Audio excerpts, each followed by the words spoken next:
Hi friends, வணக்கம். என் பேர் Abhi. Welcome to Indian recipes Tamil. நம்ம இன்னைக்கு பீட்டர் இல்லாமல் சாக்லேட் கேக் ஃப்ராஸ்டிங் எப்படி பண்ணுறதுன்னு பார்க்க போகிறோம். இதை நீங்கள் கேக்குக்கு டெக்கரேட் பண்ணுறதுக்கு யூஸ் பண்ணலாம். அது மட்டும் இல்லை, ஐஸ்கிரீமுக்கு மேலே டெக்கரேட் பண்ணுறதுக்கு கூட யூஸ் பண்ணலாம்.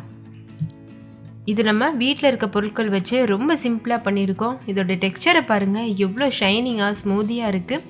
இது ரொம்பவே டேஸ்ட்டாக இருக்கும். வீட்டில் பண்ணதுன்னு யாருமே நம்ப மாட்டாங்க. அந்தளவுக்கு ரொம்பவே பெர்ஃபெக்டாகவும் இருக்கும். முக்கியமாக இதில் நம்ம பீட்டர் யூஸ் பண்ணாததுனால யார் வேணாலும் வீட்டில் ஈஸியாக இதை பண்ண முடியும். இப்போ வாங்க வீடியோக்குள்ளே போய் இந்த கேக் ஃப்ராஸ்டிங் எப்படி பண்ணுறதுன்னு பார்க்கலாம். வீடியோக்குள்ளே போகிறதுக்கு முன்னாடி நம்ம சேனல் இந்தியன் ரெசிபீஸ் தமிழை சப்ஸ்கிரைப் பண்ணிக்கோங்க. பக்கத்தில் இருக்க பெல் சிம்லையும் கிளிக் பண்ணிக்கோங்க. அப்போ தான் நான் தினம் அப்லோட் பண்ணுற புது புது ரெசிபீஸை நீங்கள் மிஸ் பண்ணாமல் பார்க்க முடியும். இப்போ வாங்க வீடியோக்குள்ளே போகலாம். ஃபஸ்ட் இந்த ரெசிபி பண்ணுறதுக்கு ஒரு பேன் எடுத்துக்கோங்க. அதில் அரை கப் அளவுக்கு ஃப்ரெஷ் க்ரீம் சேர்த்துக்கோங்க. நீங்கள் ஃப்ரெஷ் க்ரீமுக்கு பதிலாக அரை கப் அளவுக்கு பால் கூட சேர்க்கலாம். இப்போதைக்கு பால் இல்லை, அதனால் நான் ஃப்ரெஷ் க்ரீம் சேர்த்துருக்கேன். இது கூட ஒரு டேபிள் ஸ்பூன் அளவு கார்ன்ஃப்ளவர் மாவும் சேர்த்துட்டு இது நல்லா மிக்ஸ் பண்ணிக்கோங்க. இப்போ நம்ம இதை அடுப்புலலாம் வைக்கல, நார்மலாக கவுண்டர் டாப்பில் வச்சுட்டு இதை மிக்ஸ் பண்ணிகிட்ருக்கோம். கொஞ்சம் கூட கட்டிகள் இல்லாமல் மிக்ஸ் பண்ணணும். இது கூட ஒரு 1/4 கப் அளவு தண்ணியும் சேர்த்துட்டு நல்லா மிக்ஸ் பண்ணிக்கோங்க. ஃப்ரெஷ் க்ரீம் 100 ml அளவு சேர்த்துருக்கேன். தண்ணி 50 ml அளவு சேர்த்துருக்கேன். பால் சேர்த்து பண்ணணுன்னா இதே மாதிரி டெக்ஸ்சர் வருமானு கேட்டிங்கன்னா கண்டிப்பாக வரும். ஃப்ரெஷ் க்ரீமுக்கு பதிலாக நீங்கள் அரை கப் அளவு பால் சேர்த்துட்டு கூட ப்ரிப்பேர் பண்ணலாம். கொஞ்சம் கூட கன்சிஸ்டன்சி டெக்ஸ்சர்லாம் மாறாமல் அப்படியே உங்களுக்கு கிடைக்கும். இப்போ இதை அடுப்பில் வச்சுட்டு ஒரு 2 நிமிஷத்துக்கு மீடியம் ஃப்ளேமில் வச்சுட்டு நல்லா இதை மிக்ஸ் பண்ணிக்கோங்க. கார்ன்ஃப்ளவர் மாவு சேர்த்துருக்கிறதுனால இதோட கன்சிஸ்டன்சி கொஞ்சமாக திக்காக ஆரம்பிக்கும். அது வரைக்கும் நம்ம இதை நல்லா கலந்துகிட்டே இருக்கணும். இப்போ பார்த்தீங்கன்னா தெரியும், இதோட கன்சிஸ்டன்சி நல்லாவே திக்காயிருச்சு. இந்த டைமில் ஸ்டவ் ஆஃப் பண்ணிவிட்டு இதை முழுமையாக ஆற வச்சுருங்க.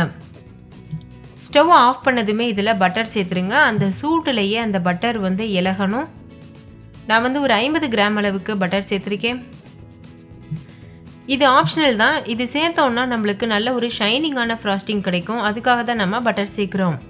நீங்கள் பட்டருக்கு பதிலாக நெய் கூட சேர்த்துக்கிறலாம். நெய் சேர்க்குறதா இருந்தால் 50 ml அளவு நெய் சேர்த்துக்கோங்க. இப்போ இந்த சூட்லேயே இந்த பட்டர் நல்லா இலகட்டும்.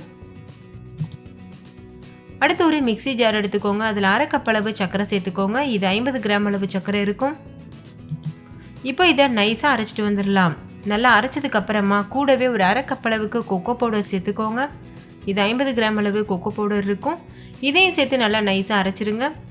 அரைச்சதுக்கு அப்புறமா நம்ம ஏற்கனவே செஞ்சு வச்சுருக்க கார்ன்ஃப்ளவர் பட்டர் இதெல்லாம் இருக்குல்ல, அதை சேர்த்துருங்க. சேர்த்துட்டு முடிஞ்சளவு நல்லா நைஸாக அரைச்சிருங்க. ஓரங்களையெல்லாம் இது போல் எடுத்து விட்டுட்டு மறுபடிக்கும் நம்ம அரைச்சிடணும். அங்கங்கே ஒயிட் கலரில் இருக்குல்ல, அந்த மாதிரிலாம் இருக்கக்கூடாது, ஈவனாக இருக்கணும். அந்த அளவுக்கு நல்லா அரைச்சதுக்கு அப்புறமா இதை நம்ம சர்வ் பண்ணலாம். இப்போ இதோட கன்சிஸ்டன்சி இந்த மாதிரி இருக்குல்ல, நம்ம ஃப்ரிட்ஜில் வச்சு ஸ்டோர் பண்ணும்போது இது இன்னும் கொஞ்சம் திக்காகும். நீங்கள் எப்போ கேக்குக்கு அப்ளை பண்ண போகிறீங்களோ அது வரைக்கும் நீங்கள் ஃப்ரிட்ஜில் வச்சு இதை ஸ்டோர் பண்ணிக்கலாம். 1 வீக் வரைக்கும் இது தாராளமாக ஃப்ரிட்ஜில் இருக்கும். இப்போ நம்மளோட சுலபமான ரொம்ப டேஸ்டியான சாக்லேட் கேக் ஃப்ராஸ்டிங் சூப்பராக தயாராகிருச்சு. நீங்களே பாருங்கள், இதோட பெர்ஃபெக்டான டெக்ஸ்சரை டேஸ்ட்டும் ரொம்பவே அருமையாக இருக்கும்.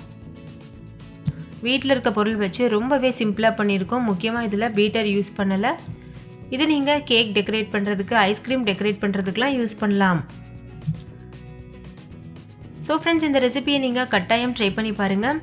நம்ம பட்டர் சேர்த்ததுனால இது எந்த அளவுக்கு ஷைனிங்காக எவ்வளோ சூப்பராக இருக்குது பாருங்கள். செஞ்சு பார்த்துட்டு உங்கள் எக்ஸ்பீரியன்ஸ் எப்படி இருந்ததுன்னு கமெண்ட்லேயும் கூட ஷேர் பண்ண மறந்துடாதீங்க. இந்த வீடியோ எல்லாருக்கும் ரொம்ப பிடிச்சிருக்கும் நம்புறேன். பிடிச்சிருந்தா லைக் பண்ணுங்கள். உங்கள் ஃப்ரெண்ட்ஸ் கூட நிறைய ஷேர் பண்ணுங்கள். ஸோ அவங்களும் பார்த்து பயன்பெறட்டும். இன்னொரு சூப்பரான ரெசிபியோட நான் உங்களை சந்திக்கிறேன். அதுக்கு முன்னாடி நம்ம சேனல் இந்தியன் ரெசிபீஸ் தமிழை சப்ஸ்கிரைப் பண்ணிக்கோங்க. கூட இருக்க பெல் சிம்பலையும் கிளிக் பண்ணிக்கோங்க. தேங்க்யூ, பாய்.